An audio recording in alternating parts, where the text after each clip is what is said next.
Hello everyone, I welcome you all to the channel Psych Learning. So we are here doing chapter 6 for human memory.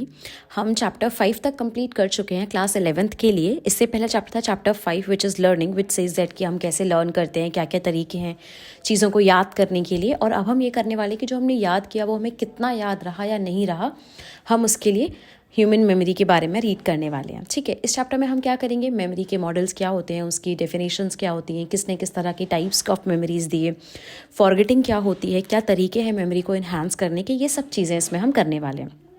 इसके अलावा इससे पहले हम इसके 5 chapters तो कर ही चुके हैं. हम क्लास 12th के सारे चैप्टर्स डिटेल में एक्सप्लेन कर चुके हैं. तो अगर आपको वो चैप्टर्स देखने हैं, आपको वो वीडियोस देखनी है, तो आप आराम से हमारे यूट्यूब चैनल पर जाके उन सारी वीडियोस को एक्सेस कर सकते हैं. अगर आप चैनल पर न्यू हैं तो आप वीडियो को लाइक करें, आपको पसंद आ रही है तो आप इसे शेयर करें जिनको इसकी ज़रूरत है. आप चैनल को सब्सक्राइब करें ताकि कोई भी न्यू वीडियो आती है तो आपको उसकी नोटिफिकेशन मिल जाए. इसके अलावा नोटिफिकेशंस आप ऑन ही रखिए ताकि एकदम से कोई वीडियो आए और आपको उसकी नॉलेज हो जाए. राइट. और कोई भी डाउट या कन्फ्यूजन आपको होता है तो आप हमें रीच आउट कर सकते हैं यूट्यूब के कमेंट सेक्शन के थ्रू. इसके अलावा इंस्टाग्राम के थ्रू, टेलीग्राम के थ्रू, ईमेल के थ्रू और व्हाट्सएप के थ्रू, इस सारी चीज़ों के थ्रू आप हमें रीच आउट कर सकते हैं कोई भी डाउट है तो. पर्सनल ट्यूशन्स अगर आपको चाहिए, आपको लगता है कि ये आपको फ़ायदेमंद नहीं लग रहा है, तो आप उसके लिए भी हमें मैसेज कर सकते हैं. ठीक है. So I think without wasting any further time हमें चैप्टर स्टार्ट करना चाहिए कि मेमोरी क्या होती है. तो सबसे पहले क्वेश्चन ये आता है कि आपको मेमोरी को मतलब होता है रिटेन करना. ठीक है, रिकॉल करना, जो आपने याद किया है उसे आप रिमेंबर रखो. मैं आपसे पूछूं इंडिया की कैपिटल क्या है, 5+5 क्या होता है, इसकी स्पेलिंग क्या है. तो सबसे पहले आप क्या करते हो, आप किसी चीज़ को रिटेन करते हो ना, याद रखते हो. आपने कोई चीज़ याद करी है, आप उसे रिटेन करते हो. उसके बाद आप उसे रिकॉल करते हो जब उसकी ज़रूरत होती है. जैसे अभी आप इस चैप्टर को पढ़ रहे हो, आप याद कर रहे हो, क्वेश्चन पेपर में आएगा तो आप उसे रिकॉल करोगे ना कि आपने क्या पढ़ा, आपने रिटेन करके अपने अंदर रखा. उसके बाद आप ये देखोगे ना कि आपने क्या पढ़ा, किस तरह से आपने उसको देखा. अब इसके स्टेजेस क्या है, इनकोडिंग, स्टोरेज एंड रिट्रीवल. तो सबसे पहली स्टेज है इनकोडिंग. इनकोडिंग में क्या होता है ना, जैसे कि आप ना जो नॉलेज है उसे समझ रहे हो.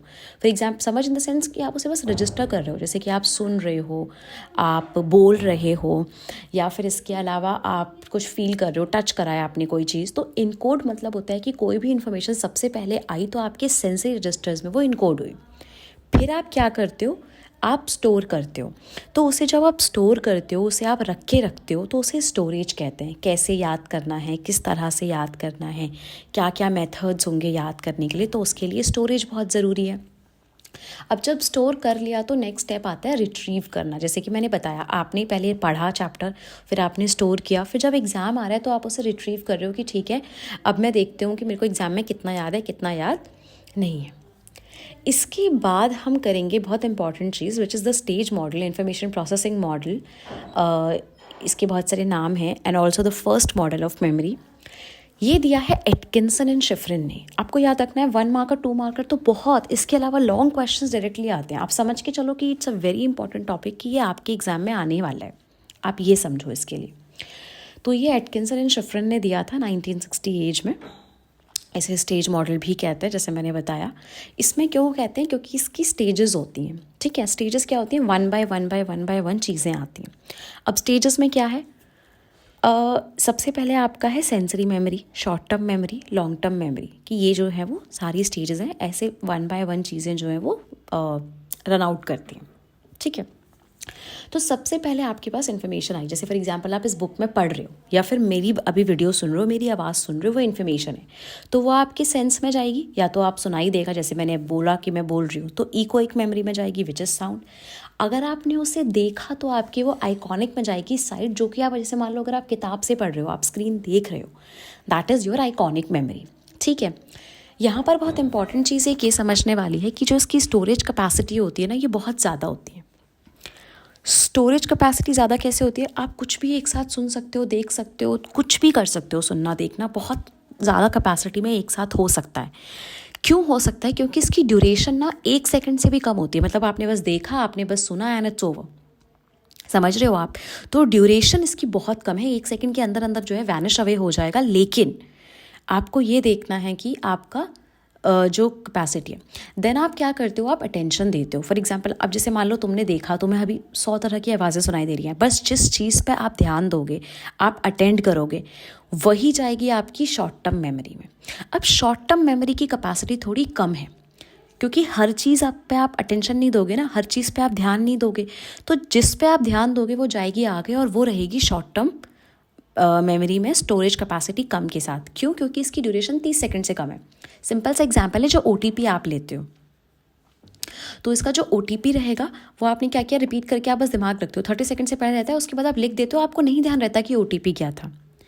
अगर उसके बाद आपको उसको आगे लेके जाना है तो आपको इलेबोरेटिव रिहर्सल करनी पड़ेगी। इलेबोरेटिव रिहर्सल क्या होती है कि आप जो है इलेबोरेट करके एक्सप्लेन करो किसी चीज़ को, ठीक है। जैसे कि आप उसको समझो, उसका मीनिंग देखो, उसकी वैल्यू देखो क्या है, उसको कनेक्ट करो जो पहले से आपको पता है उसके साथ, फिर उसे आप नई चीज़ों के साथ जोड़ो। इस तरह से जो है वो इलेबोरेटिव रिहर्सल हम उसे करते हैं, फिर जाती है वो लॉन्ग टर्म मेमोरी में। अब इसमें क्या है, इसकी दोनों चीज़ें ज़्यादा है। परमानेंट कैपेसिटी है, एक तो बहुत ज़्यादा लंबे समय तक रहती है, दूसरा कैपेसिटी बहुत ज़्यादा है, कितने भी चीज़ आप याद कर सकते हो। अब 1 मिनट, 2 मिनट, 1 दिन, 2 दिन, 10 महीना, 1 साल, जो भी ड्यूरेशन रहे वो आपका लॉन्ग टर्म मेमोरी में ही जाएगा। समझ गए? तो यहाँ पर sensory memory, short term memory वही लिखा हुआ है, लॉन्ग टर्म मेमोरी जो मैंने एक्सप्लेन किया वो सब लिखा हुआ है, ठीक है। उसके बाद हम इसमें देखते हैं कि इसमें कुछ कंट्रोल प्रोसेस होते हैं, क्योंकि एटकिंसन शिफ्रिन ने कुछ कंट्रोल प्रोसेसेस दिए कि कैसे इन्फॉर्मेशन सेंसरी से शॉर्ट टर्म में, शॉर्ट टर्म से लॉन्ग टर्म में जा रही है, कैसे। उसके लिए उन्होंने एक दिया मेंटेनेंस रिहर्सल, जो मैंने समझाया कि बार बार आप OTP को बोलते हो 264 264 264, तो आप उसे याद करते हो, या कई बार चंकिंग करते हो तो कैसे करते हो 46921 46921, तो आप उसे चंक्स में, ग्रुप्स में आप जो है वो करके करते हो। इसके अलावा एलाबोरेटिव रिहर्सल भी बता दिया मैंने कि कितना डिटेल में आप एक्सप्लेन करके उसे करते हो, तभी वो लॉन्ग टर्म में जाएगा। बहुत सारी ऐसी स्टडीज़ हुई जिन्होंने बताया कि ऐसा नहीं होता कि पहले कोई चीज़ शॉर्ट टर्म में जाए फिर लॉन्ग टर्म मेमोरी में जाए। हो सकता है कि सीधा लॉन्ग टर्म मेमोरी में चीज़ चली जाए या वहाँ पर हो, मतलब ये ऐसे स्टेप नहीं है, सीढ़ी नहीं है कि अगर एक बार नहीं हुआ तो दूसरी नहीं आएगी, है ना। तो इसमें एक एग्जाम्पल दिया हुआ है कि एक पर्सन थे, उनका सेरिब्रल हेमिस्फीयर ख़राब हो गया था, तो उनकी शॉर्ट टर्म मेमोरी ख़राब हो गई थी, वो उस हिसाब से काम नहीं कर पाते थे, लेकिन जो उनकी लॉन्ग टर्म मेमोरी थी, लंबे समय के लिए जो चीज़ याद रखनी थी, वो उन्हें याद थी हमें, ठीक है। तो अब हम करेंगे उसके बाद कि level of processing, which is actually given by Craik and Lockhart 1972 में उन्होंने दिया, क्योंकि उन्होंने कहा कि देखो ऐसे स्टेजेस नहीं होती हैं कि एक के बाद दूसरी, दूसरे के बाद तीसरी। हमारे पास ये होता है कि हम किसी चीज़ पे कितना फोकस कर रहे हैं, कितना ज़्यादा कर रहे हैं, उस पर डिपेंड करता है कि हमें कितना याद रहेगा, कितना याद नहीं रहेगा।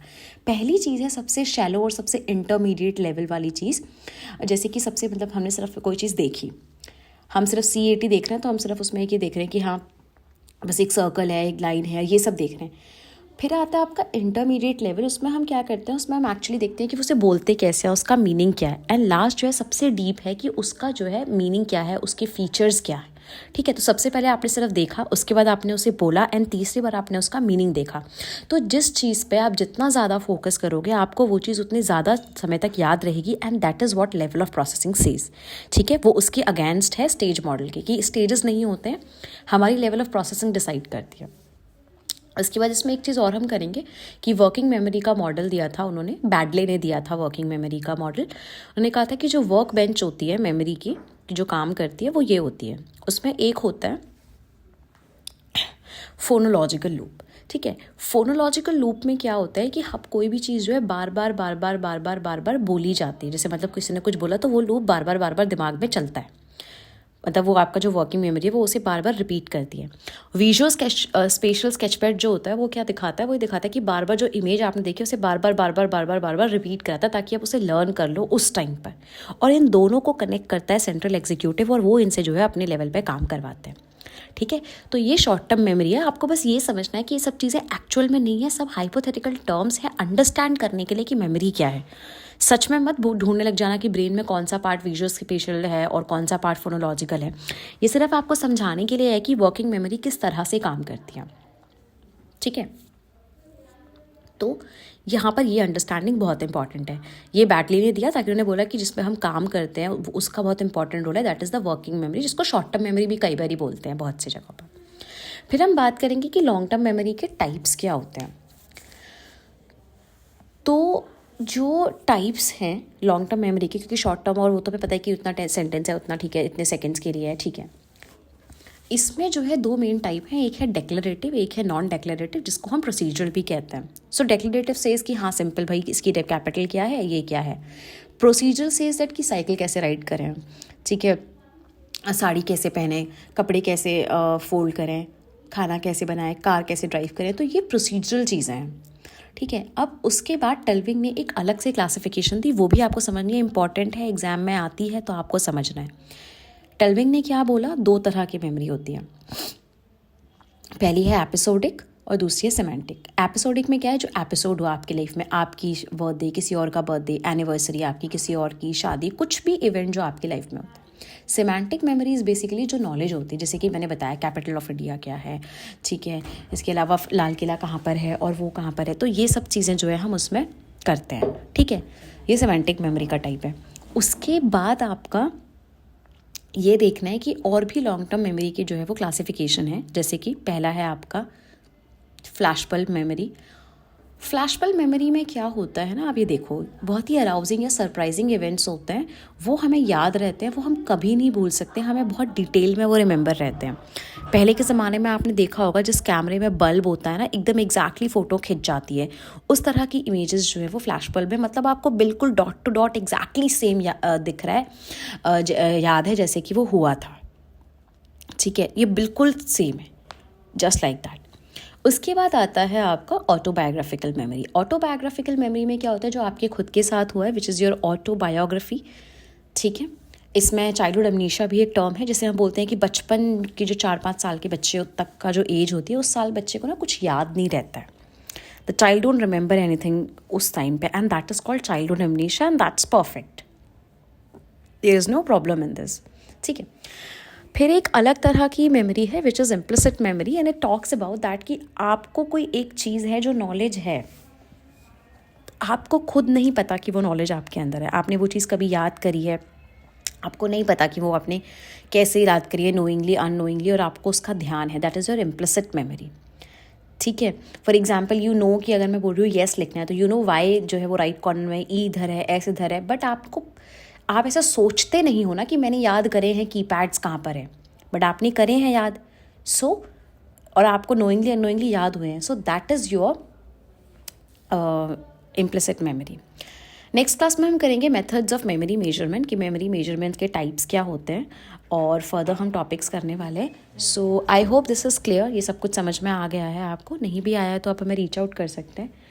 And take good care of yourselves, definitely अपना ध्यान रखिए। All the very best for those who are giving exam, चाहे 11th हो, 12th हो, या और किसी भी एग्ज़ाम की आप तैयारी कर रहे हैं उसके लिए। Take care of yourselves, will meet you soon, do subscribe.